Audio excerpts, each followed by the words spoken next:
Customer service is the new marketing. It's what differentiates one business from another. J. Baer. You have the power to be the boss of your own life. I'm your host, Monica Allen. I'm a wife, mom, entrepreneur, best-selling author, lifelong learner, and your biz bestie.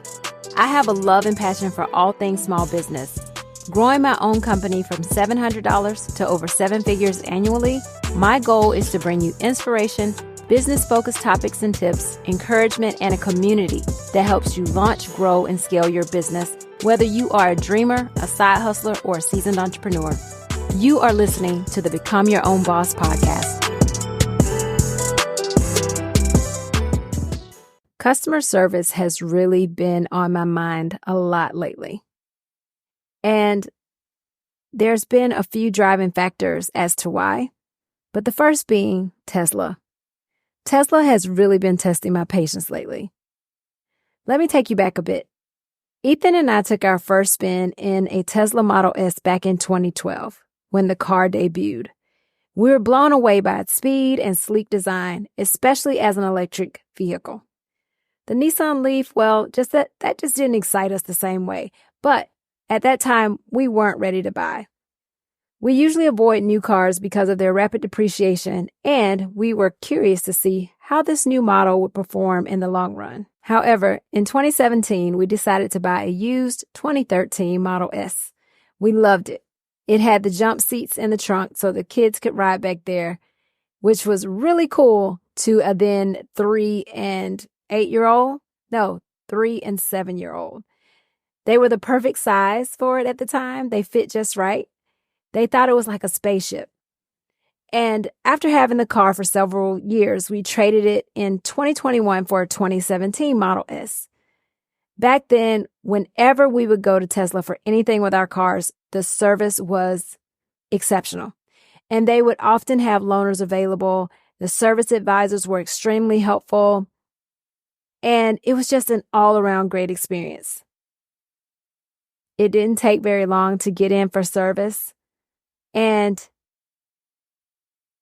having come from being a Mercedes-Benz customer, it was right in par with that brand. And so I thought to myself, well, Tesla is a great luxury brand. It's fantastic. But lately, after buying our third Tesla, again, we really like the cars a lot. I had to make a service appointment. And the service appointment, when I went into the app, was 30 days out. I did not know what to do with myself. I had never experienced this before. And I happened to be near a service center when I tried to book this appointment. So I thought, surely this is not right. Let me just swing by and check and see if it's an error in the app. But nope, it wasn't. And I thought to myself, Mercedes would never. In addition, when I did finally get my car in for service, there were no loaners available. The service advisors were still very helpful, but they also admitted that the service level of Tesla had changed. I noticed it, and their employees noticed it.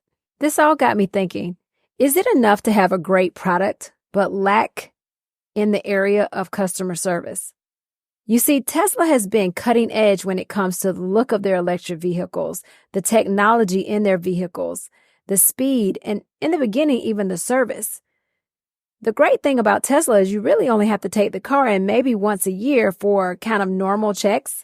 And then if other things happen, as it does on a piece of equipment or mechanical things, if you have to go in, as I mentioned in the past, it was very easy to book an appointment and to get in there.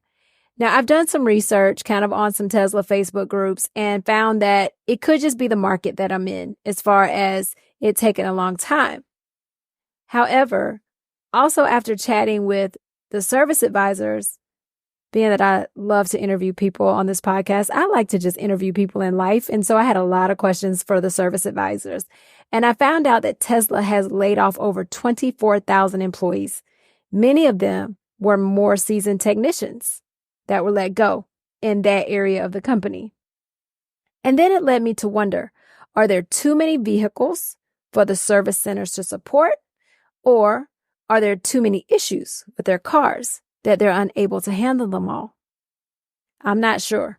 But what I know is I am currently an unhappy customer when it comes to Tesla right now. I am actually going somewhere with this. It may sound a bit like a ramble, but I'm going to keep with the theme of service for just a bit longer.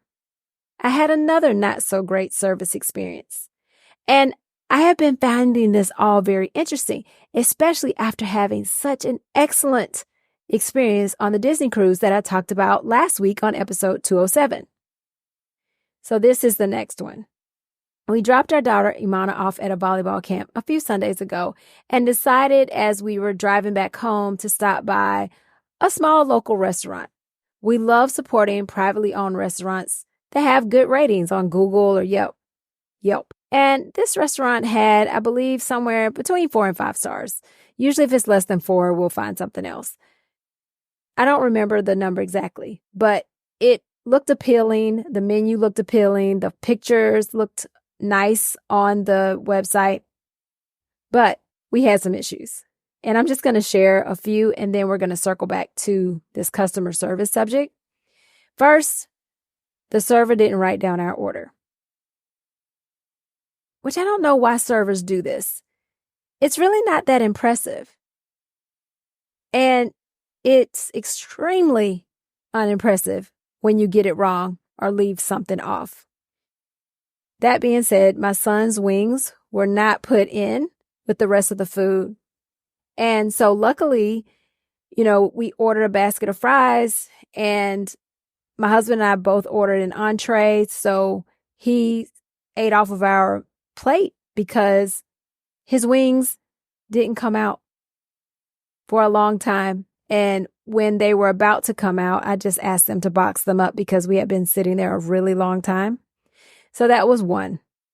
The next thing was they brought the food out little by little. This was not like a 3-course meal or anything where that was warranted. I just don't think they were capable of either keeping the food warm or doing something. And I've never been or worked in the restaurant industry, so pardon me. I don't really know how it works, but I know most restaurants I go to, they bring out everyone's meal at the same time. And, they may have to go back and get something because there's not enough hands. But literally in this case, our food was brought out about every 3 to 4, 5 minutes between the other things. So you may get the fries, and then 5 minutes later you get the sandwich, and then 5 minutes later you get the side. It was very interesting. They also gave us plastic utensils. Now, I love Chick-fil-A. I love Chipotle. I love restaurants that I can go to and feel somewhat healthy eating there. Get a salad from Chick-fil-A or something. And they give you the pretty decent, solid plasticware. But in this case, we got the flimsy plasticware that came in like a plastic bag with a little napkin, which may have worked fine for some things. Like it worked fine for my sandwich because I didn't necessarily need plasticware or flatware. But Ethan got jerk chicken that he wished to cut. And this was very difficult with the plastic ware or the plastic fork. And service-wise, the young man who helped us definitely tried to be helpful. But what I found most interesting, is that there was a manager who was sitting at a table right next to us. And at one point, we tried to get his attention for something. And she saw this. And she called his name, and he didn't hear her either. But rather than her moving herself and going to get him so we could get better service, she just sat there. So it was a very interesting thing. And whenever something like this happens, I'm like, where's the message? And I debated about leaving a 1 or 2 star review for this restaurant. But they're a small restaurant in a small town. They probably actually do okay. I did walk out wondering where did they get that 4 and 5 stars? And had they been crowded and busy that day, I may have thought, oh, well, they were just overwhelmed. But the restaurant only holds about 6 to 8 tables, and there were only 3 other groups of people in there. Now, you may be asking, why am I sharing all of these not so great customer service experiences? And truly, it's because it made me think about my business. I thought I should be reflective and not really judgmental. I mean, I definitely have my opinions. I did not leave that restaurant any review. I do think they could possibly use some help to be better, but it made me think to myself, what can my company do better? As I said before, is it okay to have an exceptional product, but then lack on the service side? I think that our company does a great product when it comes to our embroidery services, our screen printing services, our direct-to-film services. We are doing it. But what about on the customer service side? So it made me become very reflective and think about that. And I do know that we have areas that we can improve on. We can improve on our production time. We can improve on the responsiveness on our emails. And then it leads me to think, how can I do that? Do I need more people? Do I need to use chatbots or AI, or what can we do to make our customer experience better? As the quote at the top of this episode states, customer service is the new marketing. It's what differentiates one business from another. In my opinion, customer service is just as vital as having a great product. Standing out from the crowd in that area, if you can stand out from the crowd in both that and the customer service area, you are truly winning. Now, I have no idea exactly what I'm doing when it comes to Tesla. I truly might break up with them, but I think Ethan would keep the Model S no matter what. It's a great car, but I am not happy with the service, and I don't want to have to think about when I need to go get a service, it taking 30 days, 40 days. So definitely Tesla needs to work on their service side. The product is great, but they need, or I say it's great. Again, maybe it's not so great. Maybe that's why they have so many people bringing in the cars.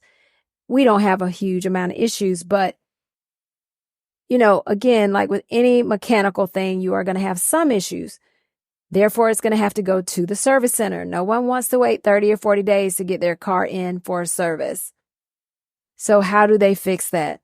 I don't know. I'm sure they'll figure it out. They'll hire more people at some point, get more techs in. But for us as small business owners, we have to think about this because our customer service can make the difference in our business. And even though we're human beings, we may fall short sometimes, but we have to strive for excellence in service. Outstanding service is a continuous journey, but it is truly a key differentiating factor in today's competitive market. And we know we're in a competitive market. If there is an idea and it's working for you, is viable, you've created a great business, someone else is going to do the same thing at some point, and you have to figure out how you're going to be different. And I can tell you, at the end of the day, if you have more Google reviews that are positive, if you give your customers the service on top of the great product, that is going to be the difference maker in your business. And that's really why I wanted to talk about this today, because our customer service goes hand in hand. If I had to put it on a scale to say which one weighs the most, I think just as good as a great product is the service to support that product, which means there's things we have to look at. Again, maybe we enhance our technology. Maybe we need more people. What can we do to make our customer service better? One of the things that we've done recently, very recently, is we hired a virtual assistant that is in our inbox all the time. She's been great. She will point out emails that need to be responded to quickly. She may not know the answer yet because she's new, but she'll let us know, hey, there's a question in the inbox about this, and we can go in and respond. So a customer is not having to wait a long time on a response. So we're working on making our customer service better. And I just want to encourage you all to do that today. And also ask people, get feedback. We have an email that automatically sends out to our customers when their product has shipped.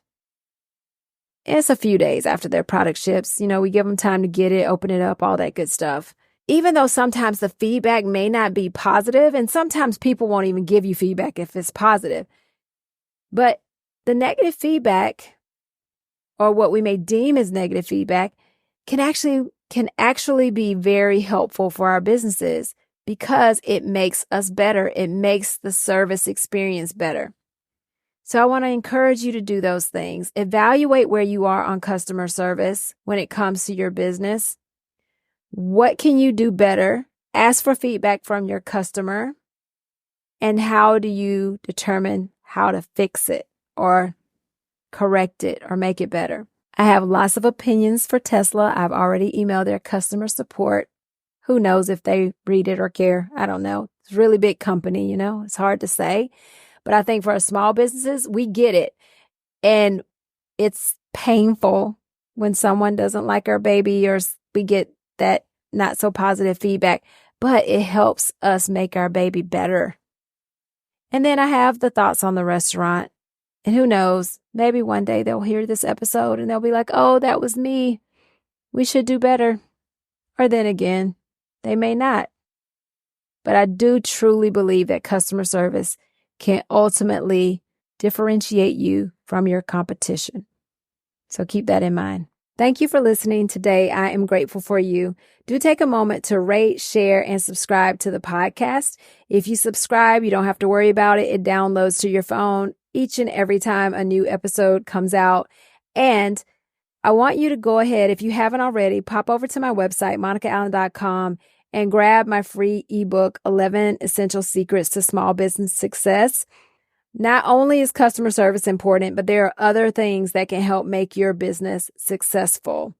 And so you can grab that free ebook. I will be redoing my website in the next month or two, so I'm not sure where that ebook will fall. It actually may have a price tag on it in the future, but go ahead and grab it while it's free for you. Again, thanks for listening. Remember, now is the time. Now is the time to level up, leave a legacy, and become your own boss.